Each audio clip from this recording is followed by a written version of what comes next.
राम जी को संकोच लगा। किस बात का संकोच था?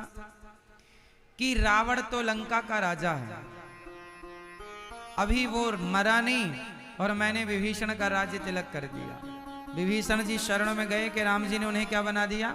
राजा बना दिया। अर्थ यही है कि राम जी अपने भक्त को राजा तो बनाते हैं, जो शरण में चला जाए प्रभु उन्हें राजा ही बनाते हैं। सुग्रीव आए तो राजा बनाया, विभीषण जी आए राजा। आप लोग भी राम जी की शरण में आओ, राजा बना देंगे। खुद रहते हैं जंगल में लेकिन अपने भक्तों को राजा बनाते हैं, है ना। राम जी को संकोच क्यों हुआ? संकोच इस बात का हुआ कि अभी रावण जीवित है। किसी ने कहा प्रभु आपने विभीषण को लंका का राजा बना दिया, भरत जी को अयोध्या का राजा बना दिया,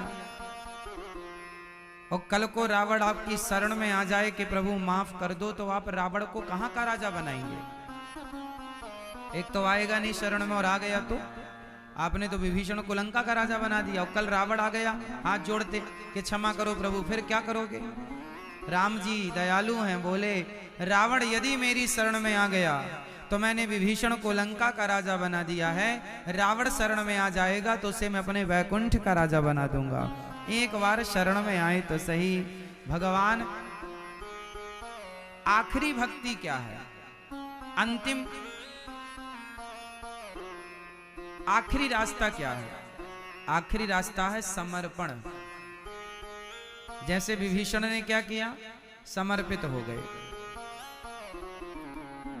जननी जनक बंधु सुत दारा, तनु धनु भवन सुहृद परिवारा, सबके ममता ताग बटोरी, मम पद मन ही बांध बर डोरी। ये चौपाई बहुत महत्वपूर्ण है सुंदरकांड में। सभी चौपाई श्रेष्ठ हैं, पर ये सुनो फिर से। जननी जनक बंधु, चलो जननी मतलब अर्थ करते चलना। जननी मतलब माता, जननी जनक मतलब पिता, जननी जनक बंधु, बंधु मतलब भाई, है ना।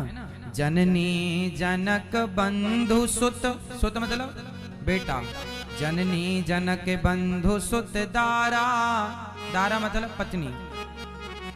जननी जनक बंधु सुत दारा, तनु, तनु मतलब, तनु मतलब शरीर, तनु मतलब शरीर, धनु, तनु धनु, धनु मतलब धन संपत्ति, तनु धनु भवन, भवन मतलब घर द्वार, सुहृद, सुहृद मतलब परिवारी जन, सुहृद जिनसे आप प्रेम करते हैं, मित्र इत्यादि, मित्र और परिवारा।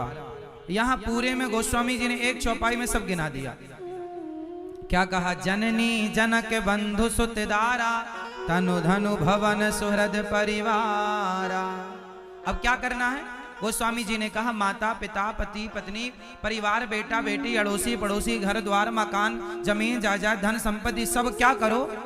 सब उठाओ और क्या करो? सबके ममता ताग बटोरी, मम पद मन ही बांध बर डोरी। सबको एक रस्सी में बांधो। जैसे आप ये माला है, इसमें कितने पुष्प हैं बताओ?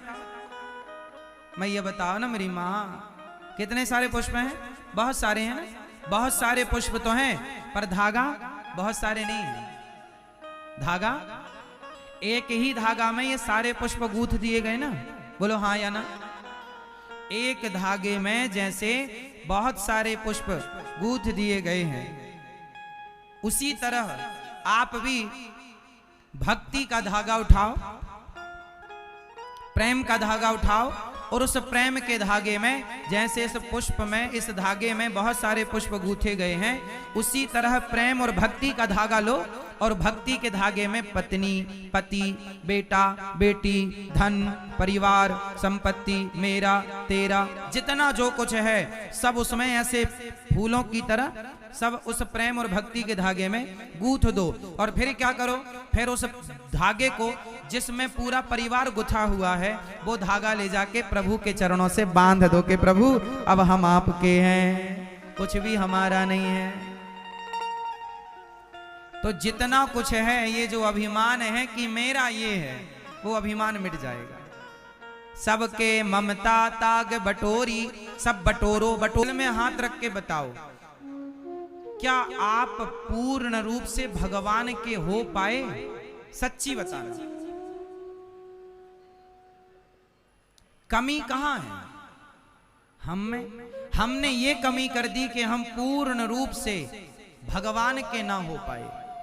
जब आप उनके ना हो पाए तो वो भी आपके ना हो पाए, हिसाब बराबर है। तुम उनके हो तो जाओ, वो तुम्हारे उसी क्षण हो जाएंगे। कमी हम में, हम हो नहीं पाते, हम सब चीजें सौंप नहीं पाते। हमारे मन में अभिमान जाता नहीं, अरे ये घर मेरा, ये परिवार मेरा, ये मेरा। ये एटीट्यूड, ये अभिमान, ये मोह नहीं मिट रहा है। आपके बाप दादे, आपकी हजारों पीढ़ियां मिट गईं, लेकिन ये मोह उनमें से किसी का नहीं मिटा और आप भी अब उसी रास्ते पर चल रहे हैं। इसलिए मैया भगवान की हो जाओ। किसके हो जाओ? अब जीना मरना, ना जीने की परवाह ना मरने की परवाह, अब तो केवल प्रभु को पाने की चाह हो जाओ पूर्ण रूप से। और जो पूर्ण रूप से भगवान का, जैसे आप अपने पति की हो गई, आप पति की तो हो जाती हो, भगवान की नहीं हो पाती हो। आप पत्नी के तो हो जाते हो, परिवार के तो हो जाते हो, पुत्र के हो जाते हो, भगवान के नहीं हो पाते। ये कमी किसमें है? हम सब में है। किसी में ज्यादा है, किसी में कम है, पर है।